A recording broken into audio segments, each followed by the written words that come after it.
पहले एक स्टॉक जो फोकस में है उस पर नजर डाल लेते हैं और वो है हिंडाल्को।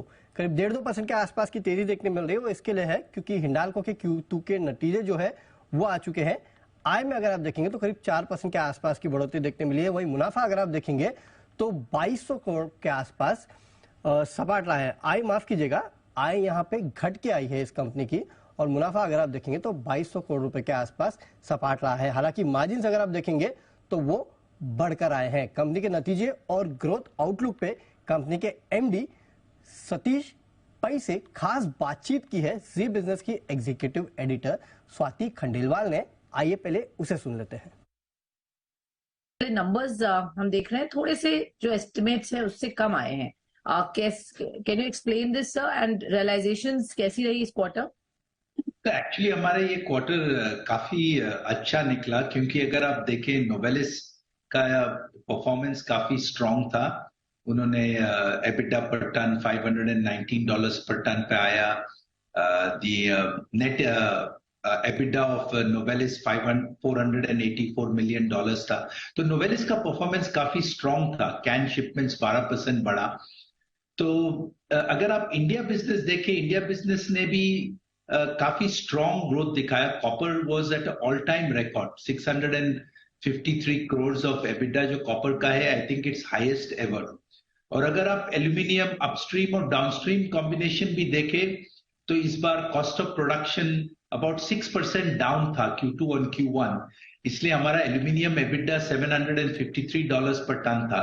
तो अगर आप देखें और चारों तरीके से हर बिजनेस लाइन पे और performance was very stable and strong.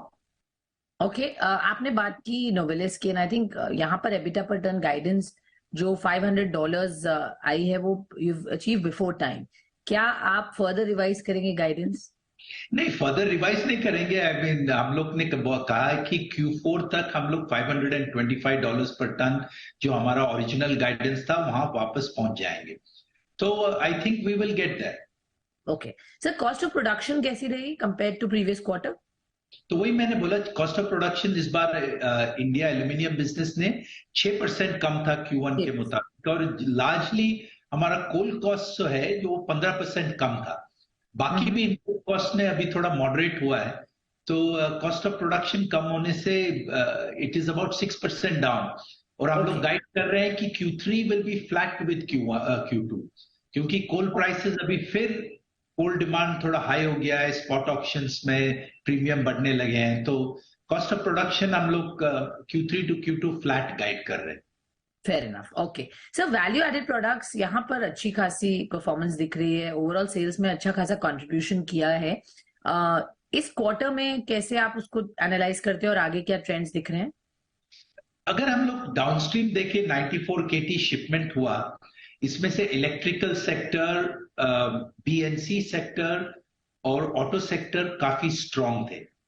हमारे वीकनेस हम लोगों ने देखा वो थोड़ा पैकेजिंग कुकवेयर सेक्टर पे थोड़ा कम था, और क्लोजर्स में। तो दो सेक्टर थोड़ा वीक थे। और नॉर्मली जो हमारे बड़े सेक्टर होते हैं, electrical sector, auto sector, building and construction, इसमें डिमांड काफी स्ट्रांग है, both aluminium and copper. Okay sure. So demand strong आगे भी दिख रही है, आप कह रहे हैं? हाँ। Okay sir, net date decrease हुआ है 850 करोड़ क्वार्टर ऑन क्वार्टर की बात करें तो अब क्या गाइडेंस है आगे सर डेट को लेकर?